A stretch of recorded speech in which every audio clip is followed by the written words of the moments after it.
వరంగల్ మహానగర పాలక సంస్థ కార్యాలయం ఎదుట 40వ డివిజన్ కార్పొరేటర్ మరుపల్ల రవి ఆధ్వర్యంలో ఆసరా పింఛన్స్ కోసం నిరసన జరిగింది. 3 సంవత్సరాలుగా దరఖాస్తు చేసిన వృద్ధులు, వితంతువులు, వికలాంగులు సహా అర్హులైన వారికి వెంటనే పింఛన్లు మంజూరు చేసి ఖాతాలో డబ్బులు జమ చేయాలని డిమాండ్ చేశారు. ఆన్లైన్లో అప్రూవల్ చూపుతున్నప్పటికీ డబ్బులు జమ కావడం లేదని కార్పొరేటర్ ఆగ్రహం వ్యక్తం చేశారు. సిటీ ప్లానర్ రవీందర్ వాడేకర్ వినతి పత్రం స్వీకరించి కమిషనర్ దృష్టికి తీసుకెళ్తామని హామీ ఇచ్చారు. అనంతరం పోలీసులు జోక్యం చేసుకుని ధర్నాను ముగించారు.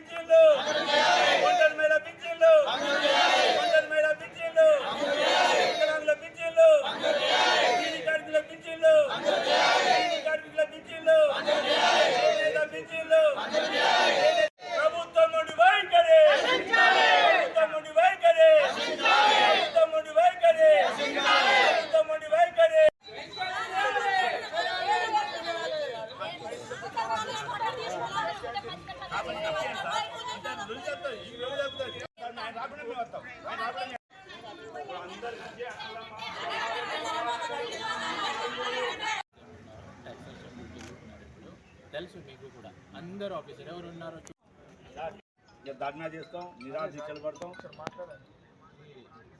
అప్లికేషన్ తీసుకొని కమిషనర్ మేడం దృష్టిలో పెడతామమ్మా. ఖచ్చితంగా మేడంకి కూడా చెప్తాను. అప్పుడు చూస్తాను సార్. దీంట్లో ఇప్పుడు ఏమవుతాను సార్ అంటే ఇంటిపేరుకి వచ్చి ఇంటి పని కట్టినా లేదని ఇంటి పని కట్టించుకోకపోతాం సార్.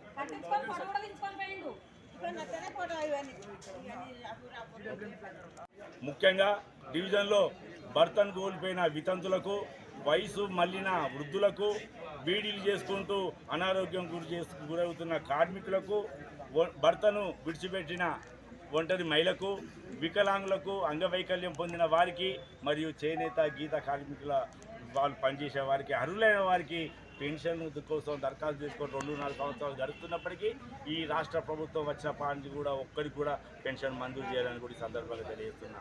ఇది ఆసరా పథకం అంటారు. ఇలా కుటుంబంలో ఇంతో అంతో సంపాదించుకొని తమ కుటుంబం నిలబోసుకుంటుంటే ఈ పథకం ద్వారా కొంచెం వచ్చే పైసలు ఆసరగా అయిద్దని ఆశపడ్డ కూడా ఇలా ప్రజల ఆశలు అడియాసరైందని కూడా ఈ సందర్భంగా తెలియజేస్తున్నా. గత ప్రభుత్వం, గత ముఖ్యమంత్రి కల్వకుంట్ల చంద్రశేఖరరావు గారు ప్రజలు అడిగినా అడగకున్నా 200 నుంచి 2000 రూపాయలు పెంచి ఇలా సామాన్య ప్రజలను ఆదుకున్న ముఖ్యమంత్రి. మరి అటువంటి పాలన కావాలని మేము ప్రజలందరూ కోరుకుంటాము.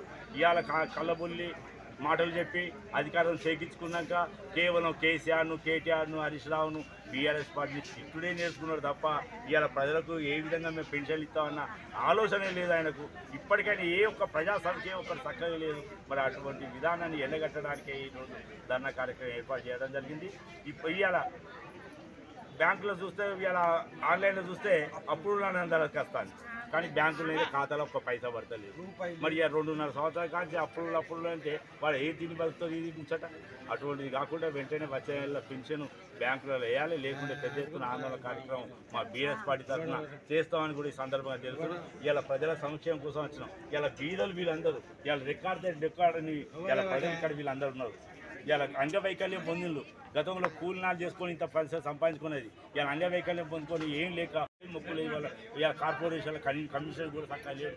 మరి ఇటువంటి పరిస్థితుల మేము ప్రజల పక్షాన ఉంటాం. వచ్చే నెల వరకు పెన్షన్లు పడకుంటే ప్రజల పక్షాన నుండి పెద్ద ఎత్తున ఉద్యమాలు చేస్తామని కూడా ఈ సందర్భంగా ప్రభుత్వాన్ని హెచ్చరిస్తున్నాం.